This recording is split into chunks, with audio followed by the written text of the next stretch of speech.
Apa jadinya kalau kamu punya kekuatan untuk membuat apapun yang kamu baca menjadi nyata? Karakter novel yang cuma bisa kamu bayangin, muncul ke dunia nyata. Itulah yang terjadi di film Inkheart. Sebelum itu, minta tolong like, follow, dan subscribe dong. Biar kami makin semangat bikinin film recap buat kamu semua. Di awal cerita, kita melihat sepasang suami istri bernama Murtier dan Reza sedang berusaha menidurkan seorang gadis kecil. Murtier memberi putrinya minum agar tertidur. Ia kemudian mulai membacakan cerita. Saat ia membaca cerita itu dan terus melangkah maju, ia merasakan sesuatu. Kemudian sehelai kain merah terbang dari langit dan menutupi mereka, tergantung di jendela. Kain yang persis sama juga disebutkan dalam buku itu. Jadi rasanya seperti adegan ini diambil langsung dari buku itu sendiri. 12 tahun setelah kejadian itu, kita bertemu Martyr dan putrinya, Maggie, yang saat ini bersamanya. Mereka berada di dalam mobil. Murtier mengemudi dan Maggie menunjukkan jalan menggunakan peta. Akhirnya, mereka sampai di tempat di mana terdapat toko buku bekas. Maggie bertanya, buku yang sudah lama kau cari, apakah kita akan menemukannya di sini? Murtier terkejut dan berkata, siapa bilang aku mencari buku? Maggie sudah lama menyaksikan tingkah laku ayahnya. Murtier sering mencari buku. Dia pergi ke toko, mencari sesuatu, dan dia menunjukkan kesedihan di wajahnya ketika dia tidak mendapatkan buku itu. Itu terlihat cukup jelas. Baiklah, untuk saat ini, Murtier menepisnya, mengatakan bahwa tidak ada hal seperti itu. Setelah itu dia pergi ke toko buku. Sementara itu, Maggie pergi berjalan-jalan di pasar. Tepat saat itu, pemilik toko datang ke sana. Dia sedang melihat-lihat buku-buku di dalam toko itu. Lalu buku-buku itu mulai berbisik. Untuk berbicara dengannya, Murtier mengabaikan mereka dan sama sekali tidak takut.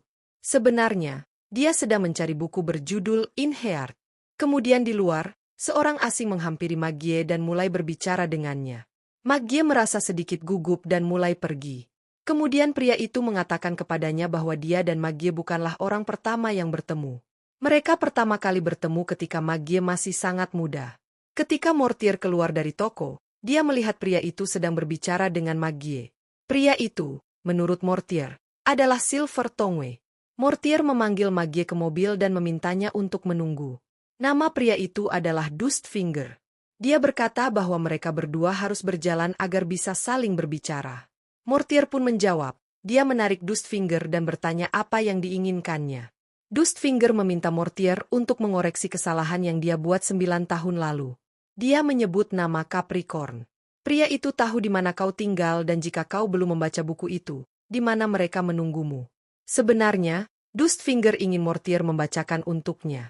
Tetapi Murtier berkata dengan lantang, aku sudah berhenti membaca dengan keras. Dustfinger berkata, kembalikan aku ke dunia itu, bawa aku ke tempat asalmu.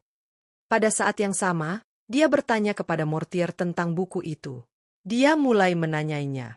Murtier berkata kepadanya, aku tidak memiliki buku itu. Setelah itu, Murtier mendorongnya menjauh dan berlari menuju van. Di tengah jalan, ia menemukan Maggie yang sedang mendengarkan percakapan mereka dengan tenang. Di perjalanan, Maggie bertanya, apa yang sedang terjadi? Murtier tidak menceritakan apapun padanya. Ia hanya berkata, aku menyelamatkanmu. Dan sekarang Maggie harus menghabiskan waktu di rumah bibinya. Maggie mengerti bahwa ayahnya tidak akan memberitahunya apapun. Kemudian mereka berdua sampai di rumah Eleanor, bibi Maggie. Eleanor membuka pintu dan mereka semua duduk dan mulai berbicara. Selama percakapan, Eleanor bertanya tentang Risa. Mendengar itu, Eleanor mulai berkata kepada Maggie bahwa itu tidak masalah. Ibumu sudah tiada, tapi aku di sini bersamamu. Mendengar ini, Maggie marah dan berkata, ibuku tidak akan meninggalkanku. Dia belum pergi. Setelah mengatakan itu, Maggie bangkit dan pergi. Ketika Murtier mengejarnya, Maggie bertanya kepadanya, katakan padaku di mana ibuku. Maggie yakin bahwa buku yang dicari Murtier pasti berhubungan dengan ibu.